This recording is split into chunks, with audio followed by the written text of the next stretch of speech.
তো দেখো ফ্রেন্ডস, আমার যে 4টি ভিডিও আসছে ফ্রেজাল ভার্ব সম্পর্কে, এই 4টি ভিডিও তুমি যদি না দেখো, লক্ষ্য করো, তাহলে তোমার যে মাধ্যমিক পরীক্ষা দিবে, তুমি যে 9 এ পরীক্ষা দিবে, তুমি যে মাধ্যমিক টেস্ট পরীক্ষা দিবে, এইখান থেকে ফ্রেজাল ভার্ব তুমি কিন্তু এড়িয়ে চলবে বা এড়িয়ে যাবে। তো আমার যে 4টি ভিডিও আছে ফ্রেজাল ভার্বে, এই 4টি ভিডিও যদি তুমি দেখো, 9, 10 এবং মাধ্যমিক যে বোর্ডের পরীক্ষা হবে সেখানে খুবই কমন থাকবে, সবই কমন। আমার যে 4টি ভিডিও, সেখান থেকে সমস্ত ফ্রেজাল ভার্ব তোমরা পেয়ে যাবে। এবং এই 4টি ভিডিও যদি তোমরা না দেখো, তাহলে এই ফ্রেজাল ভার্ব গুলো তুমি মিস করে যাবে। তার জন্য আজকে আমাদের ফ্রেজাল ভার্বের দ্বিতীয় পর্ব, পার্ট 2। প্রথম পর্ব আমাদের অলরেডি আপলোড হয়ে গেছে, আজকে আমাদের দ্বিতীয় পর্ব। তো মোস্ট ইম্পর্টেন্ট 20 ফ্রেজাল ভার্বস আমি আলোচনা করতে চলেছি।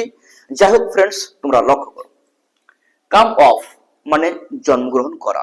দেখো আমরা অফ বাদ দিলাম, কাম মানে আসা, কিন্তু একসঙ্গে যদি আমি কাম অফ লাগাই বা কাম অফ ইউজ করি, তাহলে এর অর্থ হবে জন্মগ্রহণ করা।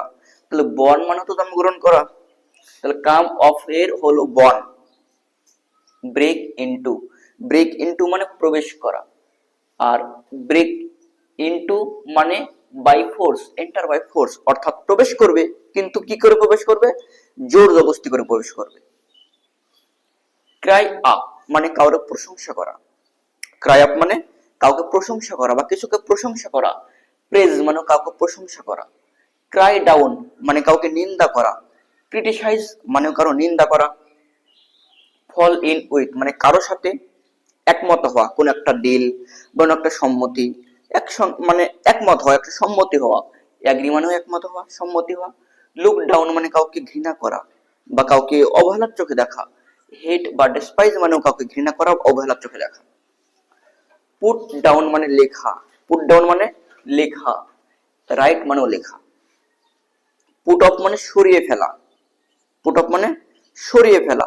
মনে করো যে একটা জিনিস থেকে, একটা জায়গা থেকে একটা জিনিস সরিয়ে ফেললাম, বা আমার জামাটা খুলে ফেললাম, এক্ষেত্রে পুট অফ হবে। আর পুট অন মানে ওয়ার, পরিধান করা, মানে আমি জামাটা পরলাম। পুট অন বা ওয়ার মানে পরা, পরিধান করা। পুট আউট মানে নিভানো। এক্সটিংগুইশ মানে নিভানো। তো ফ্রেন্ডস, আমার যে এই 10টা যে ভিডিওটা তুমি দেখছো, এই যে 10টার যে টপিক, এই 10টার মধ্যে খুবই ইম্পর্ট্যান্ট। আমি দেখাচ্ছি এবার কিভাবে আমাদের করতে হবে। দেখো এখানে যে প্রেজেন্ট ফর্ম নাই, এস বা এস যোগ নাই, এস বা এস যোগ নাই, তার জন্য এই বর্ণের সঙ্গেও এস বা এস যোগ নাই। এটা আমাদের প্রেজেন্ট ফর্মে আছে, এটাও প্রেজেন্ট ফর্মে আছে। যদি এইগুলো পাস্ট ফর্মে থাকে, তো এইগুলো পাস্ট ফর্মে থাকবে, এটাই নিয়ম। আর যদি তোমরা এটা পাস্ট ফর্মে আছে কিন্তু তুমি এটা লিখে দিলা, তা ভুল হবে কিন্তু। দেখো আমরা কি করছি,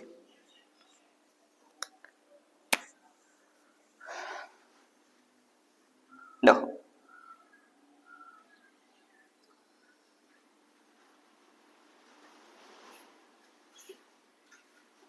দে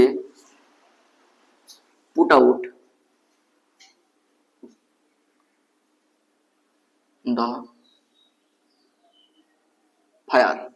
তাহলে এইটা হলো আমাদের ফ্রেজাল ভার্ব। দেখো এটা হলো আমাদের phrasal verb, they put out the fire study.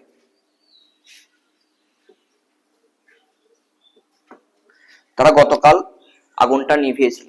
এখানে স্টাডি আছে মানে পাস্ট ইনডিফিনিট টেন্সে আছে, মানে এটা ভার্বের 2 নম্বর ফর্ম। এবার দেখো পুট আউট, পুট আউট এইটা হলো তার মেন ভার্ব। এবার এইটা যেহেতু প্রেজেন্টে আছে, কিন্তু এটা পাস্ট ইনডিফিনিটে অর্থাৎ ভার্বের 2 নম্বর ফর্মে আছে, তার জন্য এক্সটিংগুইশর আমরা ভার্বের 2 নম্বর ফর্ম লিখবো। কারণ এখানে যেহেতু স্টাডি আছে, তার জন্য এটা ভার্বের 2 নম্বর ফর্ম। দেখো এক্সটিংগুইশ যেখানে এটা আছে,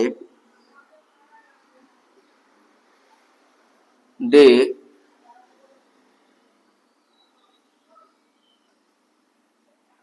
এক্সটিংগুইশ হয়ে গেল, মানে যেহেতু পাস্ট ইনডিফিনিট আছে এক্সটিংগুইশ হয়ে গেল।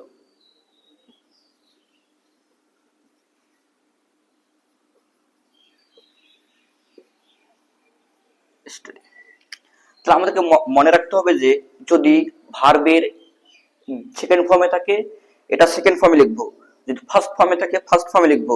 যদি এস বা ইএস যোগ থাকে, তো এস বা ইএস যোগই রাখবো। এই অতএব আমরা কিছু করবো না। যদি আমরা এস বা ইএস যোগ আছে কিন্তু এগুলো লিখে দিলাম, এস বা ইএস যোগ করলাম না, বা সেকেন্ড ফর্মে আছে আমরা এগুলো লিখে দিলাম, তাহলে কিন্তু হবে না। ঠিক আছে। ব্যাক অন মানে কাউকে মানে সাপোর্ট দেওয়া, সাপোর্ট মানে কাউকে সাপোর্ট দেওয়া। ব্যাংক ওয়াই, দেখো ব্যাংক অন মানে কার উপর নির্ভর হয়ে থাকা, রিলাই মানে কার উপর নির্ভর হয়ে থাকা। ব্রেক আউট মানে পালিয়ে যাওয়া, ব্রেক আউট মানে পালিয়ে যাওয়া, এসকেপ মানেও পালিয়ে যাওয়া। ক্লিয়ার আপ মানে সমাধান করা, সলভ মানেও সমাধান করা। ফাইন্ড আউট মানে কোনো কিছু খুঁজে পাওয়া, ডিসকভার মানে কোনো কিছু খুঁজে পাওয়া। গেট ইন মানে প্রবেশ করা, তোমরা যেমন ঘরে প্রবেশ করলা এরকম গেট ইন মানে প্রবেশ করা, এন্টার মানে প্রবেশ করা। গো অন মানে চালিয়ে যাওয়া, গো অন, গন মানে কি চালিয়ে যাওয়া, কন্টিনিউ মানেও চালিয়ে যাওয়া। হোল্ড অন মানে অপেক্ষা করো বা অপেক্ষা করা, ওয়েট মানে অপেক্ষা করা। আমরা যদি বলি যে ওয়েট না বলি, আমরা বলিনি ওয়েট মানে অপেক্ষা করো, ওয়েট না বলি হোল্ড অন বলবো। যাই হোক, কিপ অন মানে চালিয়ে যাওয়া, কন্টিনিউ মানে চালিয়ে যাওয়া। নক ডাউন মানে ডেমোলিশ করা। তো ফ্রেন্ডস, আমাদের যে আজকে সেকেন্ড পার্ট ছিল, সেকেন্ড পার্টে 20টা যে আমাদের গুরুত্বপূর্ণ ফ্রেজাল ভার্ব দেওয়ার কথা ছিল সেটা আমি দিয়ে দিলাম। আমাদের আরো দুটো পার্ট আসতে চলেছে, এই 4টি পার্টে আমি তোমাদেরকে এত সুন্দর করে মানে ফ্রেজাল ভার্বটা করাবো, এখান থেকেই তোমাদের মাধ্যমিক এবং 9, 10 এবং টেস্ট পরীক্ষায় আসবে, কোনো এর মানে বিকল্প নেই। কারণ এখানে যে সমস্ত ফ্রেজাল ভার্ব গুলো রাখা হয়েছে সেগুলো খুবই খুবই মানে ট্রিকি এবং টিপস এর মাধ্যমে মানে খুবই মানে এক্সামাইন করে গানা এখানে রাখা হয়েছে। তো ফ্রেন্ডস, থ্যাঙ্কস ফর ওয়াচিং, আজকের ভিডিওটা এই পর্যন্ত।